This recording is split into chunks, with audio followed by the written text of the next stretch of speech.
बिना मुंडीवाला कोकणातल्या एका उंच डोंगरावर असलेल्या सावंतवाडा मध्ये अनेक वर्षांपासून कोणी राहत नाही. गावकऱ्यांच्या मते तिथे रात्री एक बिना मुंडीवाला माणूस फिरतो, पांढऱ्या धोतरात पण डोक्याविना.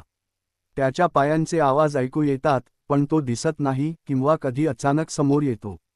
एक तरुण पत्रकार श्रेयस या अफवांचं सत्य शोधण्यासाठी वाड्यात राहायला जातो. सुरुवातीला काहीच विचित्र घडत नाही, पण हळूहळू वाड्याचे दरवाजे आपोआप उघडू लागतात. आरशात परावर्तित होतं एक डोक्याविना शरीर, आणि एका जुन्या डायरीत त्याला सापडते एका शापित बाप लेकाची कहाणी. रहस्य उलगडतं. 1857 मध्ये इंग्रजांना विरोध करणारा राजा सावंत याला वेशीवर फासावर लटकवण्यात आलं, पण त्याचं शरीर आणि डोकं वेगळं करण्यात आलं आणि शाप दिला गेला की त्याचा आत्मा वाड्यात भटकत राहील. श्रेयसला हे थांबवायचं आहे, पण यासाठी त्याला त्या डोक्याचं गुपित शोधावं लागेल, जे आजही कुठेतरी लपवून ठेवलं आहे. रात्रीचे 2 वाजले. वाड्यात शांतता आहे, पण श्रेयसला झोप लागत नाही. तो उठून वाड्याच्या जुन्या खोलीत जातो, जिथे त्याला एक जुनी डायरी सापडली होती. डायरीत शेवटची ओळ लिहिलेली असते, पेक्षा जास्त डोकं वाळवंटात नाही. ते अजूनही या वाड्यात कुठेतरी पाहतंय. त्यानं जिथं डायरी मिळाली तिथेच तो आरशाकडे पाहतो आणि अचानक आरशात एक जोरदार किंकाळी. त्याच्यामागे कोणी उभं असतं, तेच बिना मुंडीवाला शरीर. पण यावेळी त्याच्या हातात एक डोकं आहे, डोळे उघडे आणि थेट श्रेयसकडे पाहत. श्रेयस धावत सुटतो, पण त्याला समजतं की आता त्याला हा शाप संपवावाच लागेल. तो वाड्याच्या तळघरात जातो, जिथे गावकऱ्यांनी एक लाल धाग्याने बांधलेली पेटी लपवून ठेवली होती. त्या पेटीत आहे एक जुनी तांब्याची प्लेट, त्यावर कोरलेली असते, पेक्षा जास्त. राजाचं डोकं जिंकलं, पण आत्मा जिंकू शकला नाही. जो त्याचं डोकं पाहिल त्याचे डोळे कायमचे शापित होतील. श्रेयसला समजतं तो आता डोकं पाहून शापित झालाय. त्याला शापमुक्त होण्यासाठी राजाचं डोकं आणि शरीर पुन्हा एकत्र करावं लागेल. पण त्यासाठी त्याला वाड्याच्या मागच्या गुहेत जावं लागेल, जिथे कोणीही परत आलेला नाही. श्रेयस दिवा घेऊन वाड्याच्या मागच्या भागात असलेल्या जुन्या झाडीत पोहोचतो. झाडांमधून वाट काढत तो एका पडक्या दरवाजासमोर येतो. त्याचं दार कधीच उघडलेलं नसतं. तो दरवाजा ढकलतो आणि आत आहे एक दाट काळोख असलेली प्राचीन गुहा. गुहेत शिरताच त्याला जाणवतं की कोणीतरी त्याच्या मागे चालत आहे, पण पायाच्या आवाजाशिवाय. आत अंधारात तो टॉर्चने दिवा मारतो आणि भिंतीवर कोरलेल्या गोष्टी पाहतो. शस्त्रधारी राक्षस, मानवी बलिदान आणि शेवटी डोकं आणि शरीर एकत्र झाल्यावर शांत आत्मा. त्याच क्षणी त्याच्या टॉर्चचा प्रकाश बंद होतो आणि समोर दिसतं एक तळपणारं डोकं, रक्ताने भिजलेलं पण डोळे खोलवर बघणारे. त्या डोक्याचा आवाज येतो, पेक्षा जास्त, माझं शरीर माझी वाट बघतं, पण तू का आलास? श्रेयस हादरतो. तो डोकं उचलतो आणि धावत वाड्याकडे जातो, पण वाड्याच्या दारात उभं असतं बिना मुंडीवाला शरीर. एक हात पुढे करतंय, जणू म्हणतं, माझं डोकं दे. श्रेयस दोन्ही एकत्र आणतो आणि त्या क्षणी एक प्रचंड वावटळ उठते. दिवे तुटतात, जमीन थरथरते आणि एक शेवटचा ओरडा, माझा शाप संपला. श्रेयस जिवंत बाहेर येतो, पण आता त्याच्या डोळ्यांचा रंग लालसर झालाय.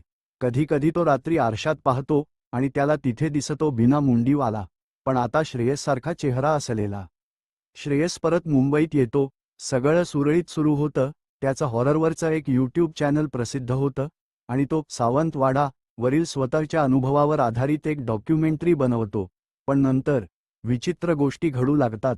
तो जेव्हा झोपतो, त्याच्या बेडच्या खाली कोणीतरी चालत असल्याचा आवाज येतो. दिवे अचानक बंद होतात आणि तो जेव्हा कॅमेऱ्यावर स्वतःचं शूटिंग करत असतो, तेव्हा बॅकग्राऊंडमध्ये एक डोक्याविना सावली दिसते. श्रेयसच्या यूट्यूब चॅनलवर कमेंट्स येतात, पेक्षा जास्त, तुझ्या मागे कोण उभा आहे? हा चेहरा तुला पाहतोय. तो दररोज झोपेत बोलू लागतो, डोकं मी दिलं, पण आत्मा अजून जिवंत आहे. एक दिवस तो झोपेतून उठतो आणि आरशात स्वतःकडे पाहतो. त्याच्या गळ्यावर एक जखम दिसते, अगदी जणू कोणीतरी त्याचं डोकं वेगळं करण्याचा प्रयत्न करतंय. श्रेयसला समजतं की राजा सावंतचा आत्मा दुसऱ्या शरीरात गुंतला आहे आणि तो शरीर म्हणजे श्रेयसच स्वतः.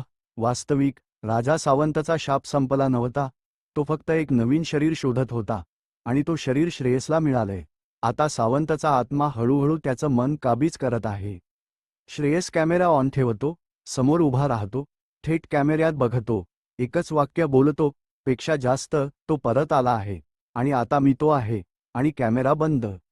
नवीन पात्र अद्वैत, 16 वर्षांचा मुलगा, जुना फुटेज बघतो. त्याला श्रेयसच्या डॉक्युमेंटरीतील शेवटचं वाक्य ऐकू येतं. पेक्षा जास्त, तो परत आला आहे. आणि आता मी तो आहे. तो थरथरतो. कॅमेऱ्यात एक झलक दिसते, श्रेयसचा चेहरा, पण डोळे पूर्ण काळे, आणि मागे बिना मुंडीवाला उभा. अद्वैत वाडा शोधायचा ठरवतो. तो त्याच्या मित्रांसोबत तिथे पोहोचतो. आता वाडा अजूनही ओसाड आहे, पण दरवाजे आपोआप उघडायला लागतात. ते पुन्हा त्या गुहेत उतरतात. आणि तिथे एक नवीन कोरीव लिहिलेली ओळ, पेक्षा जास्त, नवा वारस आला आहे. शरीर तयार आहे. आत्मा जागा आहे. अचानक मित्रांपैकी एक बेपत्ता होतो. श्रेयस जिवंत नाही, पण त्याचा आत्मा वाड्यात अडकलेला नाही. तो प्रत्येक 5 वर्षांनी नवा वारस शोधतो. तो आता अद्वैतच्या शरीरात शिरायला तयार आहे. अद्वैत आई वडिलांना फोन करतो, पेक्षा जास्त, माझ्या आत काहीतरी हलतंय. मला स्वतःवर नियंत्रण नाही. आणि कॅमेरा बंद होतो. पण शेवटी एक दृश्य, शाळेच्या गेटजवळ, एक मुलगा शांत उभा आहे.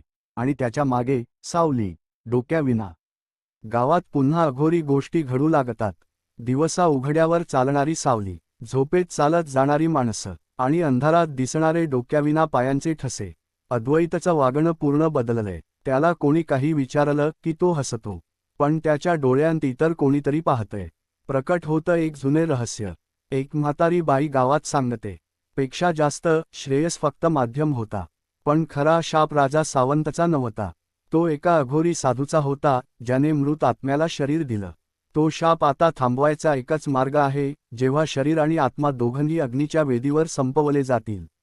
अद्वैत एका रात्री वाड्यात जातो, जिथे आधीच्या सर्व वारसांची सावली उभी आहे.